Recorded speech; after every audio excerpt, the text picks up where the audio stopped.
గుర్తుంచుకో, నువ్వు ఉత్సాహంగా తిరుగుతూ ఉంటే మొత్తం ఈ ప్రపంచమే నీ నేస్తమవుతుంది. ఎప్పుడు పడుకొని ఉంటే నీ చాప కూడా నిన్ను అసహించుకుంటుంది.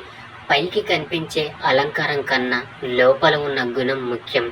విషం నిండిన బంగారు పాత్ర కన్నా తేనెతో నిండిన మట్టి కుండ ఎంతో విలువైంది.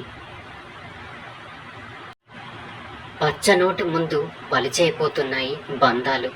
ధనం ముందు గుడ్డిదైపోతుంది గుణం.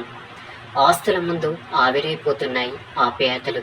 నేటి మన ప్రవర్తనలే రేపు మన పిల్లలకు అస్త్రాలు. దెబ్బలు తిన్న రాయే విగ్రహంగా మారుతుంది, కానీ దెబ్బలు కొట్టిన సుత్తి మాత్రం ఇప్పటికీ సుత్తిగానే ఉండిపోతుంది. ఎదురు దెబ్బలు తిన్నవాడు, నొప్పి విలువ తెలిసినవాడు మహనీయుడు అవుతాడు. ఇతరులను ఇబ్బంది పెట్టేవాడు ఎప్పటికీ ఉన్న దగ్గరే ఉండిపోతాడు. మనతో అవసరం ఉన్నంత వరకు మన వాళ్ళలా నటిస్తారు. అవసరం తీరిపోయాక పరాయి వాళ్ళలా ప్రవర్తిస్తారు. ప్రేమతో కాదు, అవసరాన్ని బట్టి బంధాలు ముడిపడ్డాయి అన్నది పచ్చి నిజం కాదంటారా? మనిషి తను చేసే చెడు పనుల కన్నా ఇతరులపై చెప్పే చెడు మాటల వల్ల అధికంగా చెడిపోతారు. ఎవరైతే నీలో మంచి చూసినప్పుడు నీతో ఉన్నారో, అలాగే నీలో లోపాలు చూసినప్పుడు కూడా నీతోనే ఉంటారో వారే నిజమైన ఆప్తులు.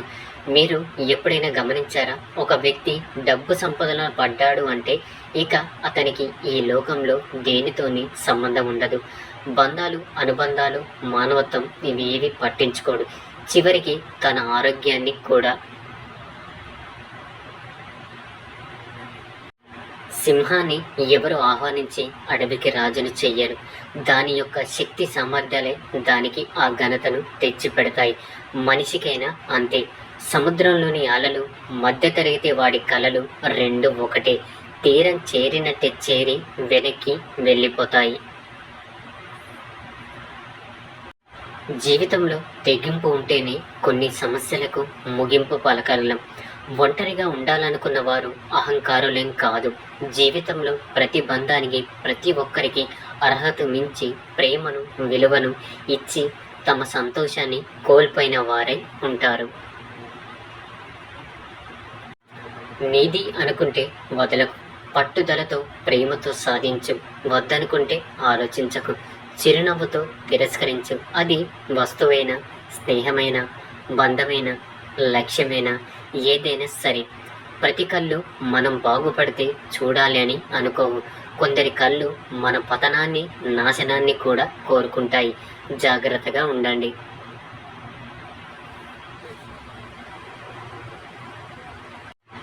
ప్రతిదీ నాకు నచ్చినట్టే జరగాలి, నేను చెప్పిందే వినాలి అని అనుకోవడం మూర్ఖత్వం. ఎదుటివారి మనసుని, మాటను అర్థం చేసుకుంటేనే ఎదుటివారి మనసులో నువ్వు స్థానాన్ని పొందగలవు. ఎప్పుడైనా గమనించారా? నచ్చితే పెద్ద తప్పు కూడా చిన్నదే అయిపోతుంది. అదే నచ్చకపోతే చిన్న తప్పు కూడా పెద్దగానే కనిపిస్తుంది కాదంటారా? భవిష్యత్తు బాగుండాలంటే కొన్ని కఠినమైన నిర్ణయాలు తీసుకోక తప్పదు. జీవితంలో తెలుసుకోవలసిన ముఖ్యమైన విషయం ఏమిటంటే, నీకు సమయం వచ్చేంత వరకు ఇతరులు కలిగించే నొప్పిని భరించాల్సి ఉంటుంది. ఈరోజు పలుకుబడి ఉందని తప్పులు చెయ్యకు. మాటలతో బాధ పెట్టకు. మనుషులను గాయపరచకు. బాగా గుర్తుపెట్టుకో, కర్మ సిద్ధాంతం అనేది ఒకటి ఉంది. అది మనం ఇచ్చిన దాన్ని తిరిగి మనకి ఇవ్వకుండా అస్సలు వెళ్ళదు. ఎదిరించేవాడు లేకపోతే బెదిరించేవాడిదే రాజ్యమవుతుంది. వ్యక్తులతో సమస్యలు ఉంటే ధైర్యంగా నిలబడి పోరాడండి. మీ అస్తిత్వాన్ని నిలబెట్టుకోండి. అర్థమైందనుకుంటా. నమ్మకం అనేది మనిషి మీద ఉండాలి, కానీ ఎదుటివారు చెప్పే చెప్పుడు మాటల మీద కాదు. గుర్తుంచుకోండి. నీ చుట్టూ 100 మంది ఉన్నా నీ ప్రత్యేకత నీకే ఉంటుంది. ఆ ప్రత్యేకత ఒకరు పొగిడారని పెరగదు, అలాగే ఒకరు తిట్టారని తగ్గదు. చింతించకండి. కాలం పరిచయం చేసిన మనుషులు అబద్ధం కావచ్చు. వారి చేత నేర్చుకున్న గుణపాఠాలు మాత్రం ఖచ్చితంగా నిజాలే.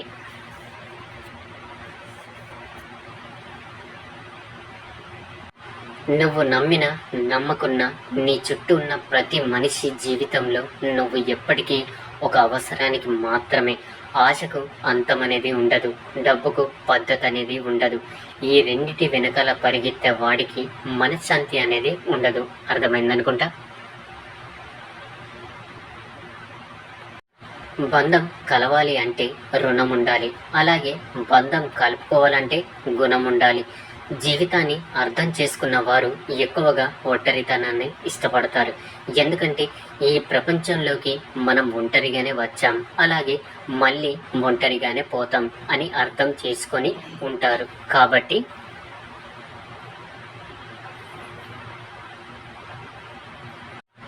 కష్టం విలువ అలాగే ఇష్టం విలువ ఒకరు చెప్తే తెలిసేవి కావు, స్వయంగా అనుభవించి అనుభూతి చెందితేనే తెలుస్తాయి.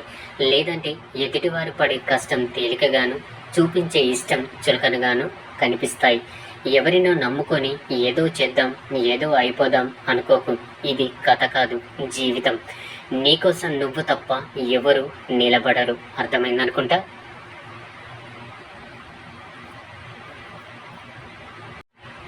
మనిషి బ్రతికి ఉండగానే చంపేసే రెండు బలమైన ఆయుధాలు: ఒకటి అనుమానం, రెండు అపమానం. ఒక తెలివైన వ్యక్తి స్త్రీకి రెండు విషయాలను అస్సలు చెప్పడు: అతని నిజమైన భావాలు, అలాగే అతని సమతుల్యత.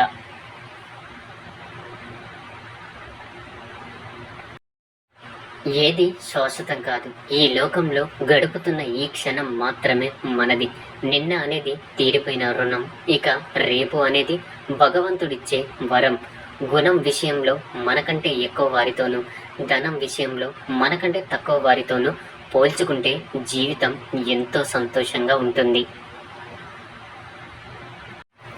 నవ్వితే చూడవలసింది దంతాలను కాదు, దారహాసాన్ని. ఏడిస్తే చూడవలసింది కన్నీటిని కాదు, కారణాలను. అర్థమైందనుకుంటా.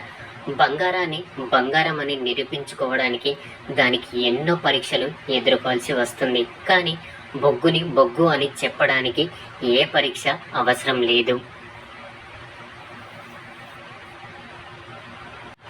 మొదటి విజయం తర్వాత ఆ గెలుపు తాలూకా ఆనందాన్ని ప్రదర్శించవద్దు.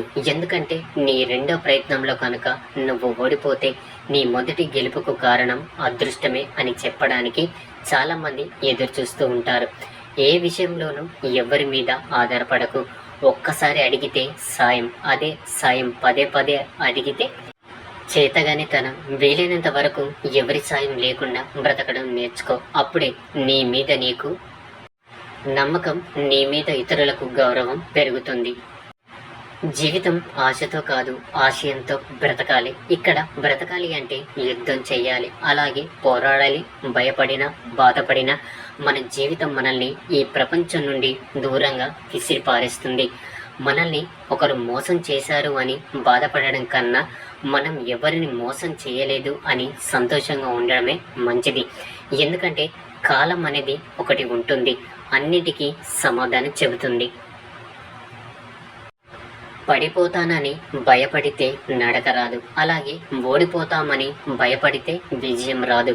ఫలితాన్ని నువ్వు నిర్ణయించకు, ప్రయత్నిస్తూ పోతే ఫలితం అదే వస్తుంది. ఇతరులని అర్థం చేసుకున్నవాడు విజ్ఞాని, కానీ తనను తాను అర్థం చేసుకున్నవాడు వివేకి. వివేకం లేని విజ్ఞానం నిష్ప్రయోజనం. గెలుపు అనేది నీడ లాంటిది, దాన్ని పట్టుకోవాలని చూడకు. నీ దారిలో నువ్వు సాగిపో, దానంతటదే నీ వెంట వస్తుంది. కానీ నీ అడుగులు వెలుగు వైపు పడితేనే నీడ ఉంటుందని గమనించు. కోల్పోవడం అలవాటైన వారికి కోలుకోవడం కష్టమేమీ కాదు.